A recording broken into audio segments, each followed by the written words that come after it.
Good morning. Today we are celebrating what Thomas Berry calls the ultimate powers of the universe.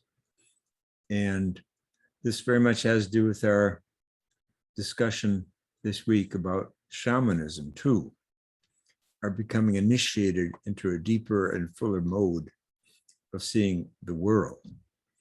And as medieval mystics talk about, and indigenous people everywhere, the human consciousness really begins by being triggered by the awe and wonder of the universe. Rabbi Heschel says that awe is the experience of the human mind encountering the universe. So all our experiences of awe are a cosmic experience, a cosmic trigger that begins the road of wisdom. Heschel also says that awe is the beginning of wisdom. Awe is the beginning of wisdom. But Thomas Berry, in his wonderful book, Dream of the Earth, I cite his teaching here, and I'd like to spend a little time with you exegeting it, if you will. In moments of confusion, such as the present, now he wrote this 30 years ago, things were not nearly as confused and chaotic as they are now in any sphere whatsoever. So he was being prophetic. He was anticipating the compounding of confusion that we're now in across the board. In these moments, we are not left simply to our own rational contrivances. I like that phrase, our rational contrivances. Another way of saying that is that we're not going to get out of this chaos just by rationality. We're not going to think our way out of this. We are supported by the ultimate powers of the universe as they make themselves present to us through the spontaneities within our own beings. Being present to the ultimate powers of the universe that reveal themselves to us. How? Through the spontaneities of our own beings. So he's saying that we're all open. We all have the capacity to be open to the powers of the universe. And you can call these powers what you will. Traditionally, we've called them angels or spirits. Indigenous people call them spirits. Maybe in scientific language, you might call it the ecosystem or the ocean system. The point is that we have to open ourselves up to these ultimate powers, powers that make the earth go around even. So gravity, sun, electromagnetic energy, these are powers too.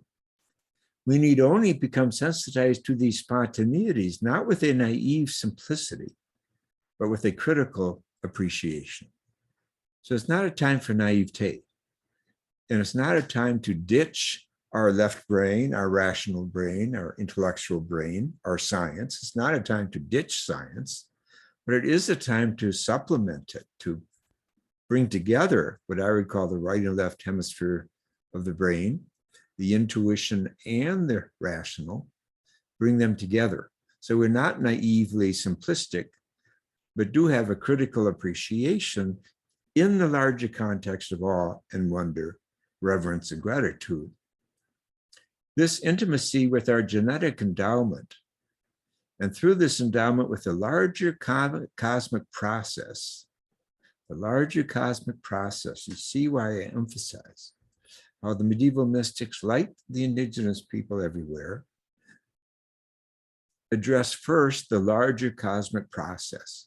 Because if you begin with the human, which we've been doing for hundreds of years in the West, you end up as we are today, confused, isolated, and lonely, and also very selfish.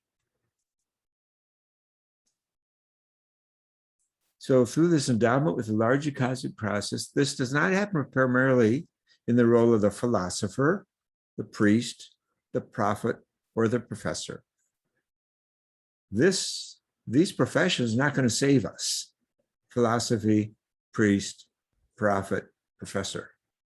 They have a role to play in society, but at this critical time of confusion and chaos, they're not going to give us what we need. And he ends his paragraph with a powerful sentence. It is a role of the shamanic personality, a type that is emerging once again in our society.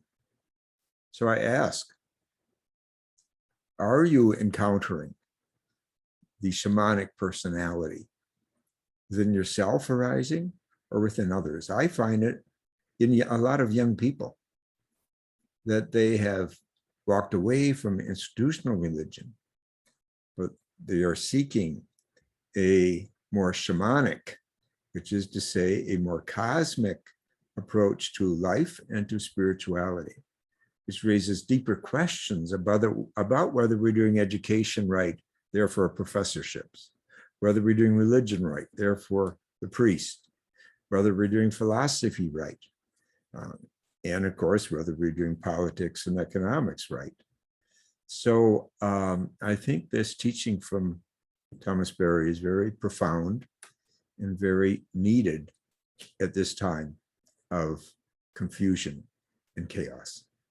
Thank you. We'll see you tomorrow.